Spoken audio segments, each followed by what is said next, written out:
If you're waking up between 2 and 3 in the morning, wide awake, unable to fall back asleep, you're not alone. In fact, this is one of the most common complaints I hear from people over 60. And what do most people do when they mention this to their doctor? They're told it's just insomnia, it's just aging, it's just stress. They're often given a sleeping pill and sent on their way. But what if I told you that waking up at this specific time of night isn't random? What if I told you that this 2 to 3 a.m. wake-up pattern is actually your body trying to tell you something very specific, something that has nothing to do with your ability to sleep and everything to do with what's happening inside your body during those nighttime hours? Most people assume that if they're waking up at night, it's because they have a sleep problem. And so they try all the typical sleep advice. They make their room darker and quieter. They avoid caffeine. They try meditation apps and white noise, machines. And while those things might help a little, they don't address the real issue. Because in many cases, especially for seniors, this specific early morning waking pattern is not primarily a sleep disorder. It's a metabolic signal. It's your body responding to something that's happening with your blood sugar, your stress hormones, your liver function, and your overall physiological state during the night. And until you address those underlying issues, you're going to keep waking up at 2 or 3 a.m., night after night, no matter how many sleep hygiene tips you follow. Today, I'm going to explain exactly why this happens. I'm going to walk you through the physiology of what's occurring in your body in those early morning hours. I'm going to help you understand the connection between blood sugar fluctuations, cortisol patterns, liver function, and these nighttime awakenings. And most importantly, I'm going to give you practical, specific strategies to address the root causes so you can sleep through the night again. Because you deserve restful, uninterrupted sleep. You deserve to wake up in the morning feeling refreshed and energized. And you deserve to understand what your body is trying to tell you. Now, before we go any further, I want to be very clear about something. I am not a medical doctor. I am a health educator with extensive experience in natural health and nutrition. I'm not here to diagnose you. I'm not here to tell you to stop taking any medications. And I'm not here to replace your healthcare provider. What I am here to do is share information about how the body works, information that can help you have more informed conversations with your doctor and make better decisions about your health. If you're experiencing severe sleep problems, if you have other concerning symptoms, please consult with a healthcare professional. But understanding what I'm going to share today could give you insights that even some doctors might not have considered. Let me start by asking you a question, and I'd really love to hear from you in the comments. How old are you, and do you wake up between 2 and 3 a.m.? If so, how often does this happen? And when you wake up, can you usually fall back asleep, or do you lie there for hours? Go ahead and share your experience, because I think you'll find that this is incredibly common, and knowing you're not alone can be comforting. All right, so let's talk about what's really happening when you wake up at 2 or 3 in the morning. To understand this, we need to talk about blood sugar, also called glucose. Your blood sugar level is the amount of sugar circulating in your bloodstream at any given time. And your body works very hard to keep your blood sugar within a specific range. Not too high, not too low, but just right. This is critical because your brain and your cells need a steady supply of glucose for energy. During the day, maintaining blood sugar is relatively straightforward. You eat meals, your blood sugar rises, your pancreas releases insulin, which helps move that sugar from your blood into your cells. Your blood sugar comes back down to a normal range. And then a few hours later, when your blood sugar starts to drop, you feel hungry, you eat again, and the cycle continues. Your body is designed to handle this beautifully. But at night, when you're sleeping, you're not eating. You might go 8, 10, even 12 hours without food. And yet your body still needs glucose.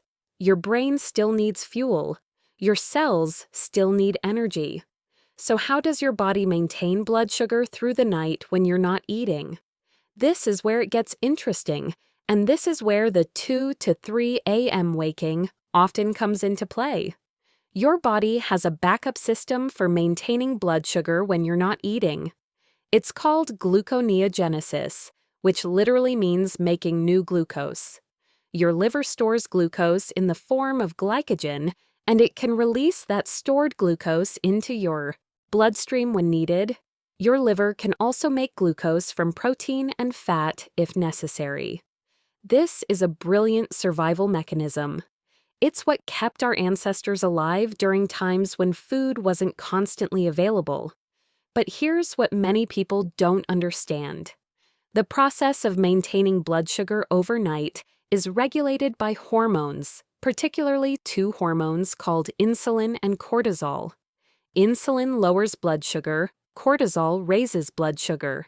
And these two hormones are supposed to work in a balanced, coordinated way throughout the night. Normally, as you sleep, your insulin levels are low because you're not eating. And in the early morning hours, typically between 2 and 4 a.m., your body naturally experiences a small rise in cortisol. This is called the cortisol awakening response, though it actually starts before you wake up. This slight cortisol rise signals your liver to release some glucose into your bloodstream, preparing your body for waking up and starting the day.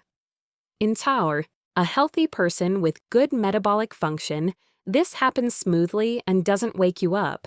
Your blood sugar stays stable, you keep sleeping, and you wake up naturally in the morning feeling rested. But here's where problems can arise, especially as we age and especially if we have certain metabolic issues. If your blood sugar drops too low during the night, your body perceives this as an emergency. Low blood sugar is dangerous. It can be life-threatening. So, your body has an alarm system. When blood sugar drops too low, your adrenal glands release a surge of stress hormones, primarily cortisol and adrenaline.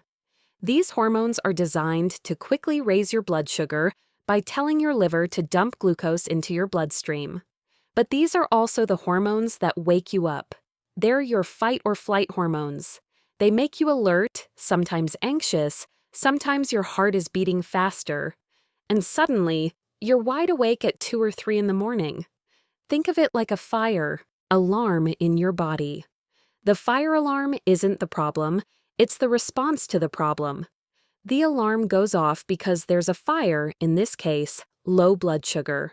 Your body floods you with stress hormones to fix the blood sugar issue, but the side effect is that you wake up. And once those stress hormones are coursing through your body, it can be very difficult to fall back asleep, even after your blood sugar has been corrected. Now, why does this happen more commonly after age 60? There are several reasons. As we age, our metabolic systems become less efficient. We become more prone to insulin resistance, which means our cells don't respond to insulin as well as they used to. We often eat in ways that create blood sugar instability. We may have more inflammation in our bodies. Our liver function may not be as optimal. Our stress hormone regulation may be disrupted. And all of these factors can contribute to nighttime blood sugar fluctuations that trigger these early morning awakenings. Let me tell you about a woman I worked with. We'll call her Linda. Linda was 71 years old, and she'd been waking up at 2:30 every single morning for over a year. She was exhausted. She'd tried everything for sleep. Her doctor had given her sleeping pills, which helped her fall asleep initially, but didn't stop the 2:30 waking. She was at her wit's end. She felt like she was losing her mind from the constant sleep deprivation. When I talked to Linda about her eating habits, I discovered some interesting patterns. She typically ate a light breakfast, often just toast and coffee. She'd have a small lunch, maybe a sandwich or salad, and then she'd eat a large dinner, usually around 6 or 7 p.m., with dessert afterward.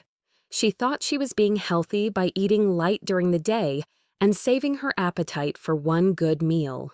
But what she didn't realize is that this eating pattern was setting her up for nighttime blood sugar crashes. Here's what was happening. Because Linda was eating so lightly during the day, her blood sugar was probably running lower than ideal throughout the day. Then she'd have a large dinner with carbohydrates and often something sweet for dessert. Her blood sugar would spike after that meal, and her body would release insulin to bring it back down. But because she hadn't eaten much earlier in the day, because her body was already somewhat depleted, and because she was possibly insulin resistant due to her eating patterns, her blood sugar would drop too far during the night. And right around 2:30 in the morning, her body would sound that alarm. Cortisol and adrenaline would surge to rescue her blood sugar. And she'd wake up, wide awake and often anxious. I worked with Linda to completely restructure her eating. We started having her eat a substantial protein-rich breakfast. We made sure she had a good lunch with protein, healthy fats, and vegetables. We made dinner lighter and earlier, and we eliminated the sugary desserts.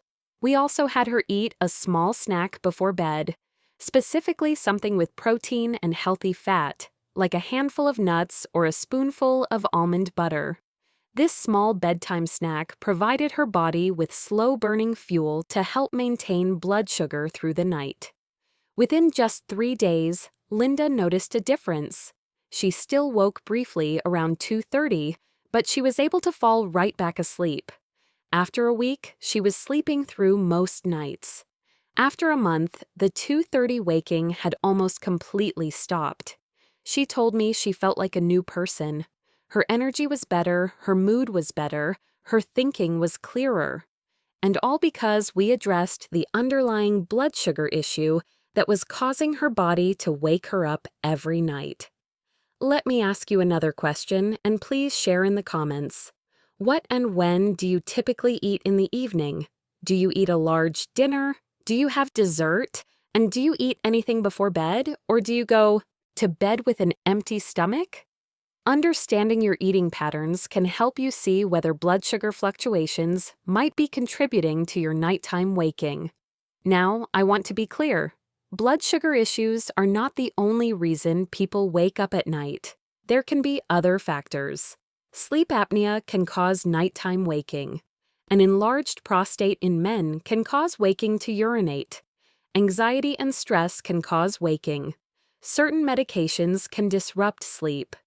Environmental factors like noise or temperature can wake you. And sometimes there are other health issues at play. So I'm not saying that blood sugar is always the cause. But what I am saying is that for many seniors who are waking up in that specific 2 to 3 a.m. time window, blood sugar instability is a major contributing factor. And it's one that's often completely overlooked. Let's talk more about the specific strategies you can use to stabilize your blood sugar overnight and reduce or eliminate these early morning awakenings. First, and this is critically important, you need to eat enough food during the day, and it needs to be the right kind of food. Many seniors, especially women, have spent years trying to eat less, trying to lose weight, trying to be good by eating light meals and small portions. But chronic undereating, especially of protein and healthy fats, can actually worsen blood sugar instability. Your body needs adequate nutrition throughout the day to maintain stable blood sugar.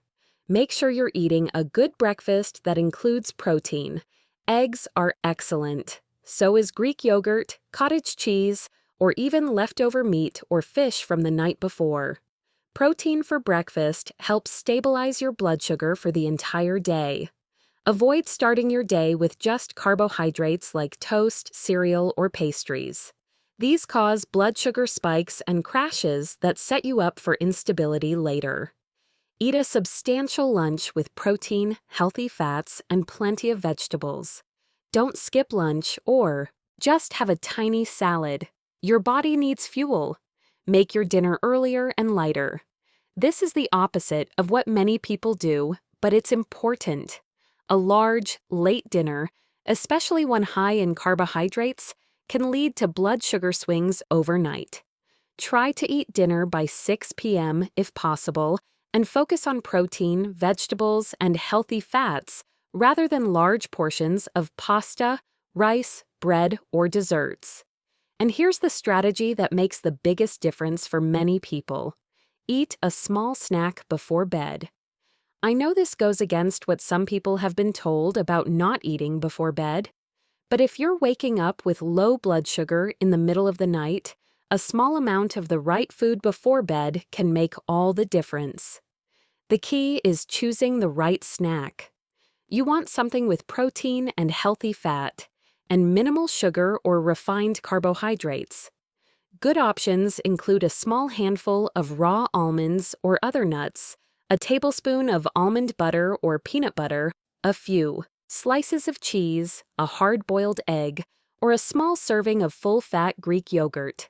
These foods digest slowly and provide a steady release of glucose throughout the night, helping to prevent that blood sugar crash that wakes you up. Avoid crackers, fruit, sweets, or anything high in sugar or refined carbs, as these can actually worsen the problem by causing blood sugar spikes and subsequent crashes. Beyond the food timing and choices, there are some other important factors to address. Reduce or eliminate sugar and refined carbohydrates from your diet overall. Every time you eat sugar or white flour products, you're causing blood sugar spikes and crashes. Over time, this contributes to insulin resistance and metabolic dysfunction. The more stable you can keep your blood sugar throughout the day, the more stable it will be at night. Make sure you're getting enough healthy fats in your diet. Healthy fats from sources like avocados, nuts, seeds, olive oil, fatty fish, and grass-fed butter help slow the absorption of glucose and promote stable blood sugar. Many seniors have been told to eat low-fat diets, but this can actually worsen blood sugar problems. Your body needs healthy fats. Consider your stress levels. Chronic stress elevates cortisol, which raises blood sugar during the day, but can contribute to blood sugar instability at night. Finding ways to manage stress through prayer, meditation, gentle exercise, time in nature, or activities you enjoy can help regulate your stress hormones and improve your sleep. Look at your exercise habits. Regular physical activity, especially walking, improves insulin sensitivity and helps your body regulate blood sugar more effectively. Even just a 30-minute walk each day can make a significant difference in your metabolic health and your sleep quality.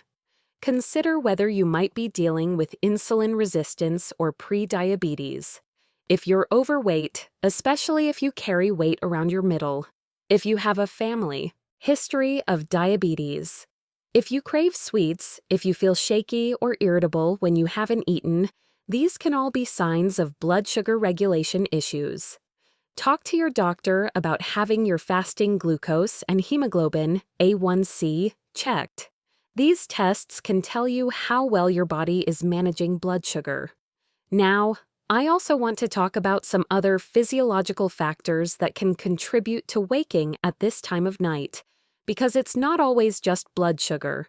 In traditional Chinese medicine, which has thousands of years of observational wisdom behind it, different organs are believed to be most active at different times of day.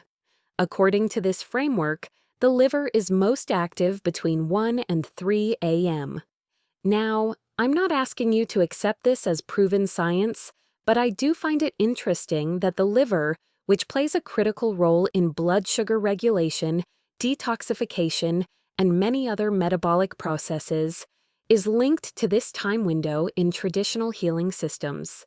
And many people who wake at this time do have liver-related issues, whether it's sluggish detoxification, fatty liver, or liver stress from medications or alcohol use. Supporting your liver health can help with sleep. This means reducing or eliminating alcohol, which stresses the liver and disrupts sleep even if you think it helps you relax.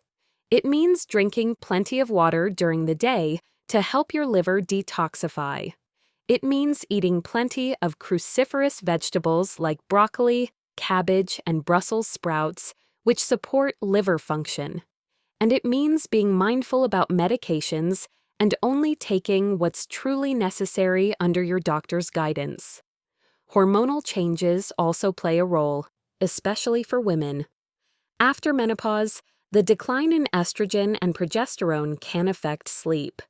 Progesterone in particular has a calming effect, and lower levels can contribute to sleep disturbances. Some women find that natural progesterone support under the guidance of a knowledgeable healthcare provider can help with sleep. But this should always be done with medical supervision.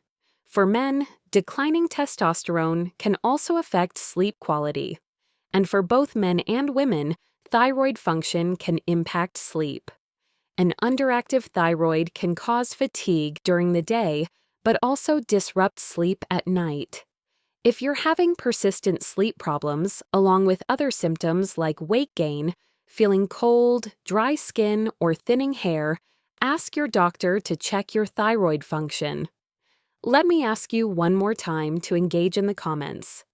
After hearing about the blood sugar connection, does this resonate with your experience? Do you think your eating patterns might be contributing to your nighttime waking? And are you willing to try some of the strategies I've suggested to see if they help? Please share your thoughts. I also want to address the issue of sleeping pills because I know many seniors have been prescribed them.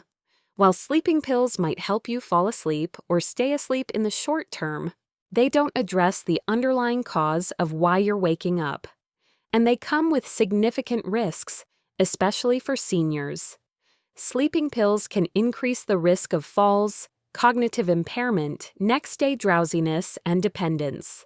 They can also mask important signals your body is trying to send you about underlying health issues. If you're currently taking sleeping pills and you want to get off them, please work with your doctor. Don't stop abruptly, as this can cause rebound insomnia and other withdrawal effects.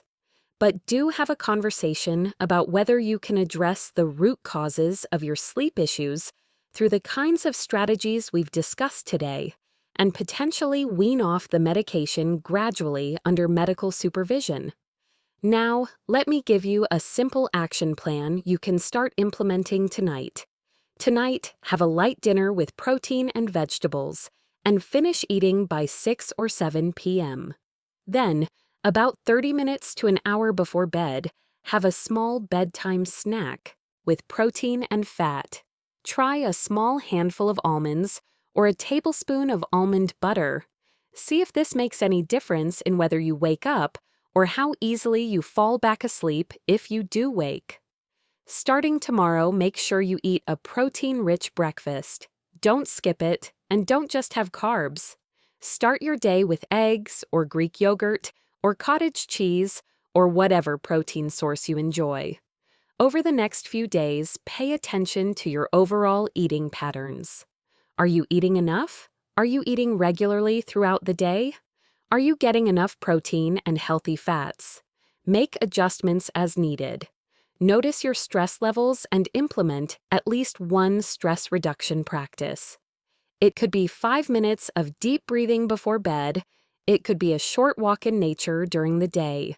It could be prayer or meditation. Find something that helps you feel calmer. And keep a simple log for a week or two. Write down what and when you ate each day, what time you went to bed, whether you woke during the night and at what time, and how you felt in the morning. This information can help you identify patterns and see what strategies are working. You might be surprised at how quickly you see improvement. Some people notice better sleep within just a few days of stabilizing their blood sugar. For others, it takes a few weeks. Be patient and consistent. Your body is incredibly responsive when you give it what it needs. I do want to mention that if you implement these strategies and you're still waking up at night after a few weeks, or if you have other concerning symptoms, please do consult with a healthcare provider.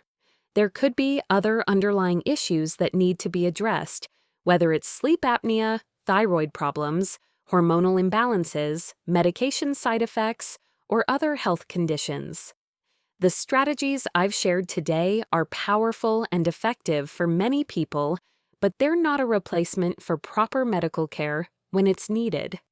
Before we finish, I want to remind you that sleep is not a luxury.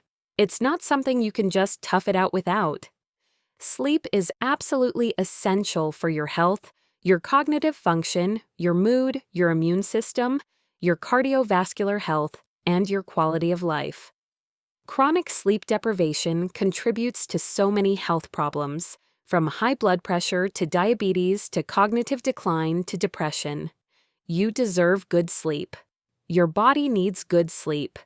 And if you're not getting it, it's worth investing time and effort to figure out why and to address the underlying causes.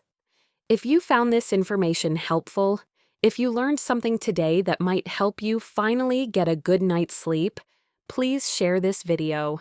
Share it with friends, family, anyone you know who's struggling with nighttime waking.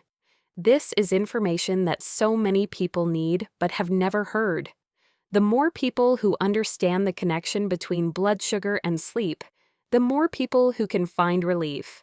If you haven't already, please subscribe to this channel and turn on notifications.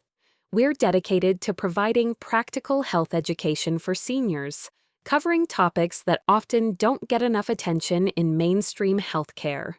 Every subscription helps us reach more people with information that can truly make a difference in their lives. If you have questions, if you'd like to share your own experience with nighttime waking and what has or hasn't helped, or if there's a specific health topic you'd like me to cover, please leave a comment. I read all the comments, and your feedback helps guide the content I create. All right, let's summarize what we've covered today. Waking up between 2 and 3 a.m. is very common in people over 60, and it's often not primarily a sleep disorder, but rather a metabolic signal. In many cases, this early morning waking is caused by nighttime blood sugar fluctuations. When blood sugar drops too low during the night, your body releases stress hormones like cortisol and adrenaline to raise it back up, and these hormones wake you up. This is more common in seniors because metabolic function tends to decline with age, and many eating patterns common among seniors can contribute to blood sugar instability. The solution is to stabilize blood sugar through better meal timing and composition. This means eating adequate amounts of the right foods throughout the day, especially protein and healthy fats, eating a lighter, earlier dinner, and having a small protein and fat-based snack before bed. Other supportive strategies include reducing sugar and refined carbohydrates, managing stress, getting regular exercise, supporting liver health, and addressing any underlying hormonal or thyroid issues. While sleeping pills might provide temporary relief, they don't address root causes and come with risks, especially for seniors. I want you to know that you're not powerless against this nighttime waking. You're not just stuck with it because of your age, and you don't have to resort to sleeping pills that might do more harm than good. You have the ability to understand what your body is telling you and to make changes that address the underlying issues. Your body is wise. It's communicating with you. And when you listen to those signals and respond appropriately, your body responds beautifully. Restful, restorative sleep is possible for you. You can wake up in the morning feeling truly rested and ready for the day. You can have the energy and clarity to enjoy your life, to be present with your loved ones, to do the things that matter to you. And it starts with understanding what's really happening in your body and taking steps to support your metabolic health. Thank you so much for being here with me today. Thank you for caring about your health, for being willing to learn, for being open to trying new approaches. I know that changing eating habits and routines that you've had for years isn't always easy. But I also know that good sleep, true, Restorative sleep is worth the effort. And I know you're capable of making these changes. I wish you peaceful, uninterrupted sleep, nights where you rest deeply and wake naturally in the morning feeling refreshed. I wish you the energy and vitality to live fully. And I wish you the understanding and knowledge to take care of your body in the way it deserves. Sleep well, take care of yourself, and remember that your body knows how to heal and thrive when you give it the right support. I'll see you in the next video.